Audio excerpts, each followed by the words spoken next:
Bonjour tristesse, vous êtes bien dans le troisième pays au monde où les entreprises versent le plus de dividendes à leurs actionnaires, mais où espérer une répartition plus juste du bénéfice fait de toi un gaucho primaire.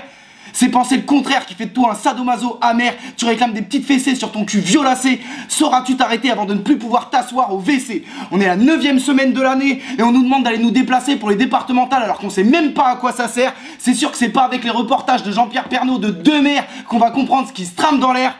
Moins une élection nous paraît utile, moins on se déplace, plus des abrutis frustrés et racistes le feront à notre place. Donc je vous rappelle quand même donc qu'il va falloir aller voter là pour les élections départementales. Donc personne nous explique parce qu'on s'en fout d'informer les citoyens, mais en gros c'est ce qui a remplacé les cantonales. Donc comme ça on se dit bon bah, ça sert toujours à rien. Sauf que donc le département c'est lui qui va avoir à charge le budget et notamment sur le plan social. C'est-à-dire que c'est lui qui va devoir impartir les budgets, notamment pour les plans d'aide aux familles les plus démunies, pour les plans d'aide au logement, pour les plans d'aide aux handicapés. Et c'est lui qui gère également le RSA. Donc allez-y, vous voulez laisser la charge de ça au Front National? Allez-y les copains, c'est comme vous voulez. Je vous rappelle que le Front National, je vais vous faire un petit rappel quand même, donc c'est un parti politique ou un club de famille, appelle ça comme tu veux, hein, qui a pu survivre parce qu'un ami de Jean-Marie Le Pen, en mourant, il a dit tiens, prends mon argent, utilise-le pour la France. Et Jean-Marie Le Pen, comme il est un peu sourd, il a compris, prends mon argent, utilise-le pour ta panse. Et du coup, il a tout encaissé à son nom au lieu d'encaisser ça au nom du parti. Mon joli coup. Après, il avait pas beaucoup de qualité, donc il s'est dit dans quel domaine on peut gagner sa vie en étant mauvais et en perdant à tous les coups. Bim, la politique. Depuis, ça fait 50 ans qu'il vit des subventions françaises. Ah oui, mais sa fille, c'est pas pareil.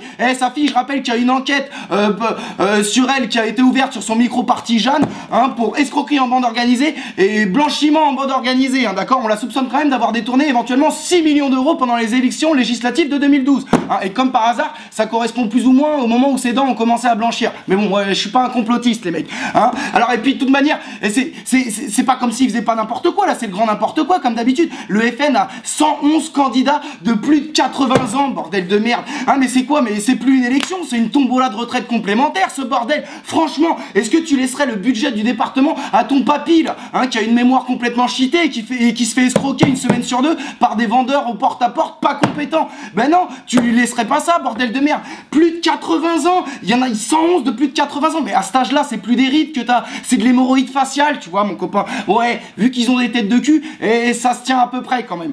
Et je veux dire quand même, il y en a une, il y a la doyenne, je crois qu'elle est née en 1916, d'accord? Alors la meuf, Dieu il lui a fait survivre à deux guerres pour être sûr qu'elle a été vraiment conne jusqu'au bout. Mais qu'est-ce qu'elle va dire celle-là, hein? Ils vont ressembler à quoi les conseils départementaux? Ça va être interminable. Va falloir mettre des coups de défibrillateur entre chaque ordre du jour, hein? Et pour passer le temps, tu pourras les insulter pour te marrer, tu sais, genre c'était en retard, elle te fera monsieur vous êtes en retard. Tu pourras dire ouais sucez-moi madame, hein, désolé. Elle dit bon ben ça va pour cette fois, hein. Mais ce sera comme ça, ça ne va plus avoir aucun sens la politique. Il suffit de les écouter de toute manière pour se rendre compte qu'à un moment donné c'est l'aqualand du dérapage là-bas, c'est l'aqualand du facho, bordel de merde. Alors ils sont tranquilles en ce moment les fachos là-bas. Alors il y en a un qui compare l'homosexualité à la zoophilie tranquillement, l'autre qui dit que les musulmans c'est la nouvelle peste noire du pays, et l'autre qui dit non c'est pas la nouvelle peste noire, c'est le nouvel instrument de la juiverie internationale. Oh bah c'est bon, mais en même temps, il fallait être complètement con pour penser, si vous pensez que pour se dédiaboliser, il suffit de le dire et de prendre BFM TV comme attaché de presse, c'est votre choix, mais je peux rien pour toi mon copain, hein. Toi, qu'est-ce que tu veux que je te dise? T'es le genre de connard qui va chez Ikea en smart, point barre, je peux rien pour toi. Alors, il y en a pourtant un pour réussir à trouver Marine Le Pen personnellement irréprochable, c'est Kuckerman, hein, le président du CRIF. Alors Kuckerman, lui, tout est dans la première syllabe de son nom, hein. T'as tout dit. Alors lui, il a déclaré toutes les violences commises envers le juif sont commises par des musulmans. En gros, il a dit l'antisémitisme est inacceptable, d'autant plus que c'est de la faute des bougnoules. Bon, bah c'est bien, tu vas faire avancer le débat, toi, mon copain, mais qu'est-ce qu'on veut? Ce mec-là, c'est le cancer de la cohésion sociale. Et c'est un cancer pour l'antisémitisme aussi, bordel de merde. C'est un pompier pyromane, sauf que quand il est pompier, il est manchot. Quand il est pyromane, il est poulpe. Le mec, tu sais, c'est le genre de connard qui te met un retourné acrobatique en pleine lucarne contre son camp, mais qui va quand même faire le tour du stade en levant les bras parce qu'il croit qu'il a qualifié son équipe. Ouais, un bon connard quoi.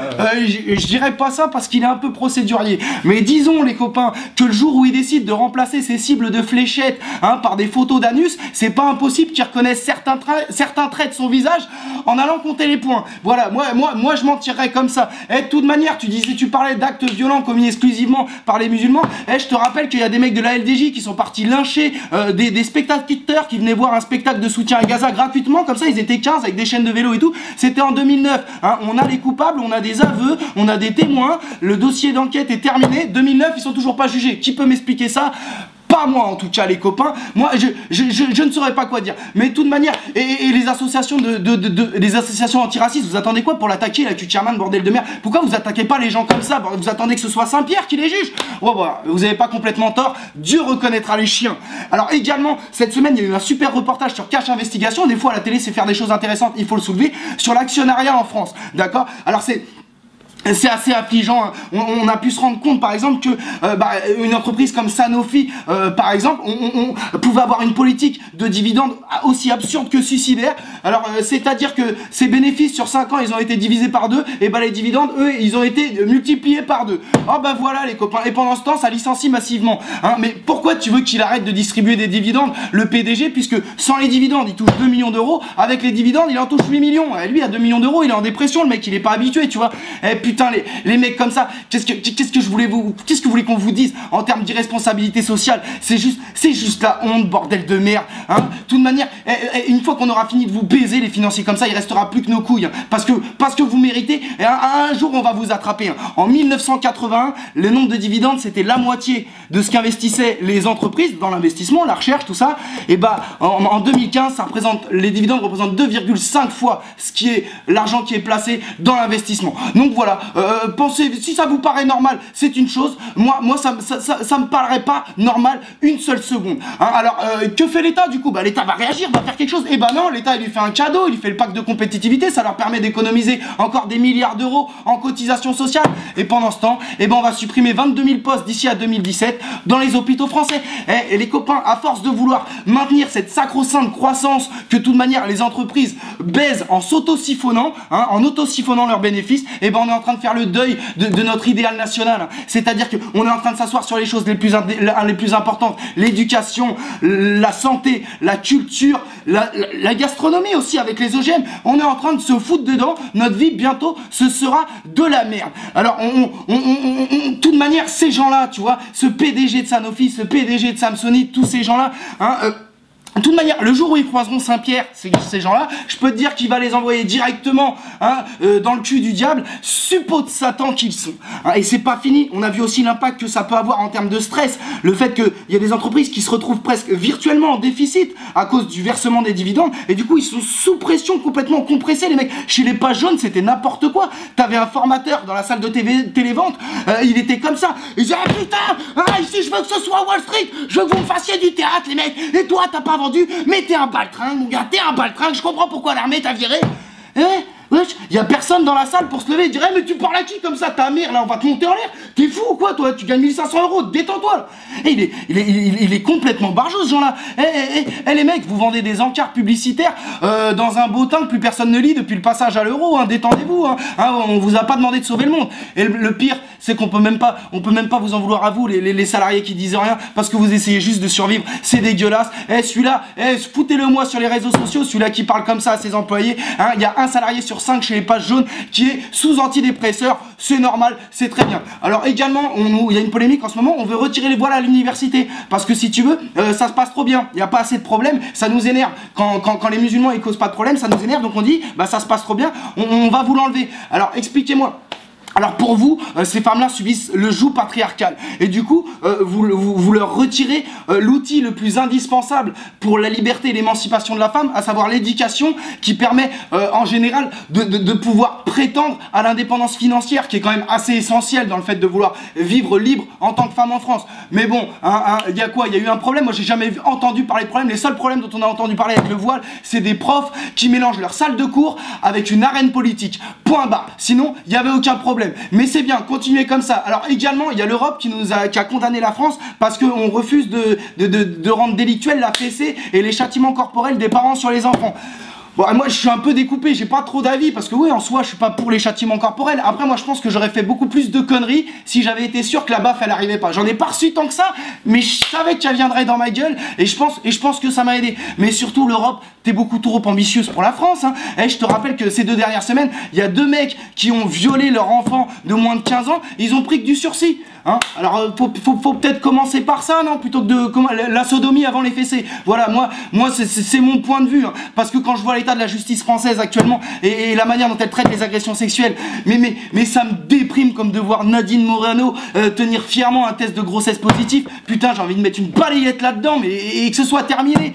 Bon, enfin, et en bref, alors on veut nous obliger à mettre des détecteurs de fumée dans tous les appartements. C'est quoi cette baise? Il y a encore un cousin d'un ministre qui a dû ouvrir une société. Hein, moi, je passe ma vie à m'en fumer la gueule chez moi. Alors je fais comment? Soi-disant, c'est que la fumée noire. Mais t'as pas vu les blunts et les chichas qui se font chez moi, mon copain. Hein, on va pas s'amuser à faire ça, à faire une sonnerie tous les soirs pour les voisins. Ça ne se fait pas. Également, il y a les enfoirés. On s'est beaucoup moqué d'eux parce qu'ils ont fait une chanson pathétique et réactionnaire.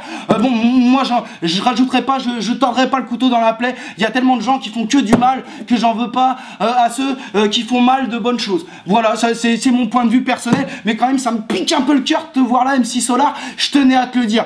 Hein, et puis bon, il y a les Tibéri, ils ont été condamnés définitivement, mais en fait monsieur Tibéri il a dit non, je vais jusqu'à la CEDH parce que je suis pas d'accord, je pense pas que je dois être coupable. Bon écoute, toi déjà t'as pas été en tôle mon pote, hein, alors sois content, toi tu respectes vraiment rien, tu serais capable de te pointer à poil à un mariage mormon mon pote. Alors cette semaine, il y a 3 big up. Premier big up, mais un big up triste, un mec il prostituait sa femme handicapée à 80% contre une bouteille de pastis ou 5 cigarettes. Qu'est-ce que ça veut dire ça? Mais déjà, bon écoute, déjà je comprends pas ton taux de change. Et en plus, mais t'es qui? C'est quel genre de personne ça? Le mec est toxicomane, proxénète, brocanteur. C'est quel genre de mélange? C'est les catacombes de nos sociétés ça. Je veux même pas être amené à croiser des gens comme ça dans ma vie. Ah, oublie pas d'oublier ta crème solaire, t'en auras pas besoin à long mon copain. Également, il y a un mec, il a flirté comme ça avec une meuf. Il voulait tromper sa femme et il s'est réveillé le matin. Et elle lui avait volé ses couilles. Il était là, elle lui a volé ses couilles pour le don d'organes. Et elle l'a drogué, elle lui a volé ses couilles. Il était là, il était pas bien. Pince-toi mon pote, c'est peut-être un rêve, c'est peut-être un rêve.